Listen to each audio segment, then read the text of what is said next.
नमस्कार साथियों, आज इस वर्ष की पहली पूर्णिमा है। पहली पूर्णिमा इसलिए क्योंकि हम हिंदू अपना नव वर्ष चैत्र माह से मानते हैं और चैत्र माह आने के बाद ये पहली पूर्णिमा आई है, इसलिए हिंदू धर्म के अनुसार यह वर्ष की पहली पूर्णिमा होगी। और यह पूर्णिमा हमारे लिए इसलिए भी खास हो जाती है क्योंकि आज ही के दिन भगवान हनुमान का जन्म हुआ था। भगवान हनुमान से वैसे तो संपूर्ण भारतवर्ष परिचित है ही, ये भगवान श्री राम के अनन्य भक्त एवं हिंदू धर्म के 8 चिरंजीवियों में से एक है। इसके अलावा भगवान हनुमान उन कुछ चुनिंदा लोगों में से एक हैं जो कि रामायण और महाभारत दोनों ही युद्ध में उपस्थित रहे।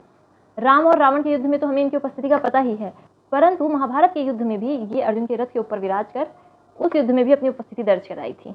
जहाँ प्रभु श्री राम रहेंगे वहाँ पर हनुमान कैसे नहीं रह सकते हैं। इनकी इसी भक्ति से प्रसन्न होकर माता सीता ने इन्हें आशीर्वाद दिया था कि इनके पास अष्ट सिद्धियाँ और नवनिधियाँ रहेंगी। अष्ट सिद्धि नवनिधि के दाता असबर दीन जानकी माता। इतना ज़्यादा ज्ञान और इतनी ज़्यादा शक्तियाँ होने के बावजूद भगवान हनुमान में इसका ज़रा भी घमंड कभी नहीं आया, बल्कि उन्होंने अपना पूरा जीवन भगवान श्री राम के प्रति समर्पित किया, उनकी सेवा में लगाया। उनका जीवन हमें सच में संयम और अनुशासन सिखाता है।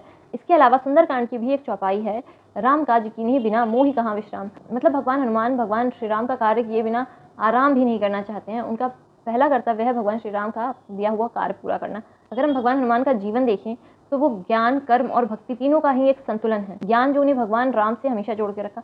अगर भगवान श्री राम जैसा कोई दोबारा नहीं हो सकता तो भगवान श्री राम का अनन्य भक्त हनुमान जैसा भी कोई दोबारा नहीं आ सकता है।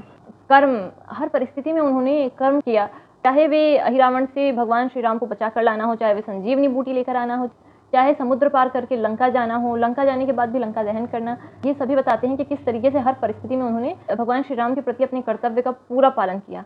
और ज्ञान, रामायण में देखा जाए तो रावण के पास भी बहुत ज्ञान था, परंतु जो सही और गलत, जो विजडम हम जिसे कहते हैं, अगर उसका किसी ने सही उपयोग किया है तो वो भगवान हनुमान है। भगवान हनुमान का ज्ञान भी कमाल का था, जो कि उन्हें हमेशा सही और गलत का भेद करना आया।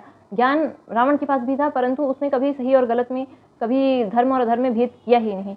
तो ऐसे ज्ञान का फिर उसे कोई फ़ायदा भी नहीं हुआ। परंतु भगवान हनुमान का जो ज्ञान था उसकी वजह से उन्हें आज भी और हमेशा पूजा जाता रहेगा।